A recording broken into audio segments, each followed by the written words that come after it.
Well, it's named for Charles H. Taylor, who was born in Boston in 1846. And at age 15, he started working for a printer and then a newspaper in Boston. And then in 1862, he enlisted in the Union Army. And actually, the company he served with came through Fort Monroe on their way to Vicksburg.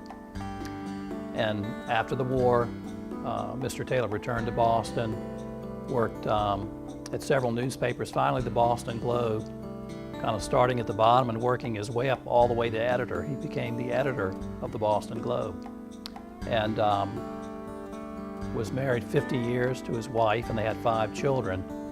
And one of those children was Grace Taylor. And Grace married Matthew Armstrong, who was a sea captain here in Hampton. They moved to Hampton, settled here. Mr. Taylor passed away in 1921. Grace wanted to do something here in Hampton as a memorial to her father. Apparently at that time, maybe there was not a library in Hampton. So they built this building in the early 20s, and then in 1925 gave the building to the city of Hampton for the first free public library in the city.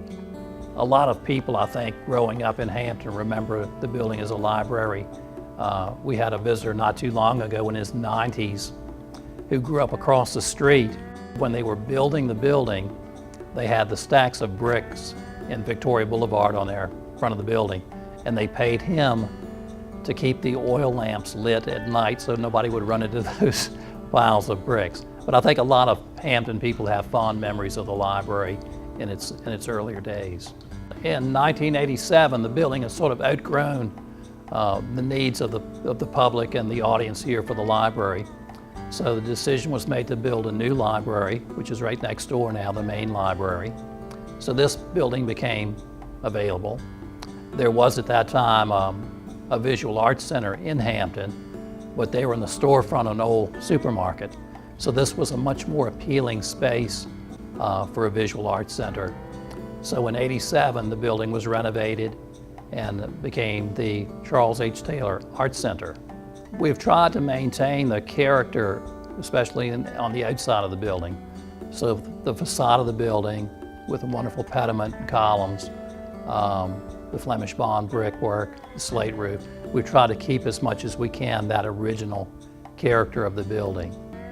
There have been changes inside, although if you come to the main gallery, which we call the Library Gallery, the original fireplace, the sconces, the portrait of Charles H. Taylor over the mantel, all of that is exactly the way it was in 1925. We have changing visual art exhibitions, and these are primarily contemporary, mostly Hampton Roads artists.